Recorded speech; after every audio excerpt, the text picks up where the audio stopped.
પાટીદાર સમાજના અગ્રણી જયંતિ સરાધાર અને પીઆઈ સંજય પાદરિયા વચ્ચેનો વિવાદ વધુ વકરી રહ્યો હોય તેવું લાગી રહ્યું છે. પાટીદાર સમાજના અગ્રણી જયંતિ સરદારા પર હુમલો કરવા મામલે પીઆઈ સંજય પાદરિયા સામે ફરિયાદ નોંધાતા તેમની સામે કાર્યવાહી કરવામાં આવી છે. જયંતિ સરદારાએ આરોપ લગાવ્યો છે કે ખોડલધામના નરેશ પટેલના ઇશારે તેમના પર હુમલો કરવામાં આવ્યો. આ મામલે જયંતિ પટેલે ફરિયાદને આધારે રાજ્ય પોલીસ વડાની સૂચનાથી પીઆઈ પાદરિયા સસ્પેન્ડ કરી દેવામાં આવ્યા છે. હવે આ વિવાદમાં સમાજ પણ વચ્ચે આવ્યો છે. પીઆઈ સંજય પાદરિયાના સમર્થનમાં સોશિયલ મીડિયામાં કેમ્પેઇન શરૂ થયું. મળતી માહિતી મુજબ ખોડલધામની યુવા સમિતિ સાથે સંકળાયેલા કન્વીનરો તેમજ યુવાઓ દ્વારા પીઆઈ સંજય પાદરિયાને સમાજના વફાદાર ગણાવતી પોસ્ટ મૂકવામાં આવી છે.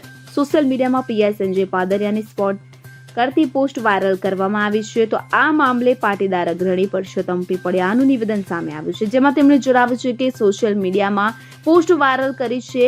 આ ઘટનાને કારણે લેવા પાટીદાર સમાજમાં ભારે રોષ જોવા મળી રહ્યો છે. પીઆઈ સંજય પાદરિયાના સમર્થનમાં આખો લેવા પાટીદાર સમાજ ઉભો છે. પોલીસે સીસીટીવીના આધારે તપાસ થવી જોઈએ. આખા વિવાદને રાજકીય રંગ આપવાનું કામ થઈ રહ્યું છે. પીઆઈ પાદરિયા અને સરદારા વચ્ચે જે કાંઈ માથાકૂટ થઈ તેના વિડીયો સોશિયલ મીડિયામાં વાયરલ થઈ રહ્યા છે અને તે ફરિયાદ જે નોંધવામાં આવેલ છે તેનાથી વિપરીત છે.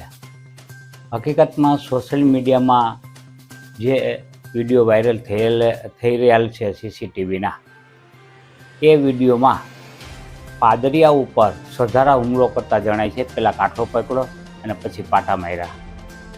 આ હુમલામાં સ્પષ્ટપણે સરદારા હુમલો કરી રહેલો હોવા છતાં અને પીઆઈ પાદરિયા પાસે કોઈ હથિયાર ન હોવા છતાં એવું વિડીયોમાં ફલિત થતો હોવા છતાં પીઆઈ પાદરિયા વિરુદ્ધ જે ફરિયાદ નોંધવામાં આવેલ છે તે કોઈના કહેવાથી નોંધવામાં આવેલ હોય અથવા તો પીઆઈ પાદરિયાને હેરાન પરેશાન કરવા માટે આ ફરિયાદ નોંધવાનું સ્પષ્ટપણે જણાય છે.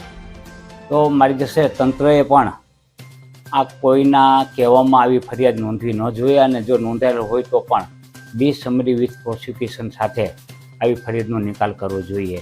કારણ કે સીસીટીવી એ સ્વયં સ્પષ્ટ છે કે એમાં પાદરિયા પાસે કોઈ હથિયાર ન હોવા છતાં પાદરિયાએ સરદારા ઉપર જીવલેણ હુમલો કર્યાની જે કલમ લગાવેલ છે તે કલમને દૂર કરવી જોઈએ અને સામાન્ય પ્રકારની જે મારામારી થઈ છે, જે હાથાપાઈ થઈ છે, એને આવી ભારેખમ ફરિયાદ કલમો લગાડી અને ફરિયાદ કરેલ છે તે ગેરવ્યાજબી છે અને તેથી પાટીદાર સમાજમાં રોષની લાગણી ભભૂકી રહી છે અને સોશિયલ મીડિયા ઉપર આ સ્પષ્ટ દેખાય છે. Bureau report CN24 news. હવે જુઓ દેશ દુનિયાની તમામ ખબરો તમારી આંગળીના ટેરવે. ઉઠાવો મોબાઈલ અને Google Play Store પરથી ડાઉનલોડ કરો અમારી CN24 ન્યૂઝ મોબાઈલ એપ.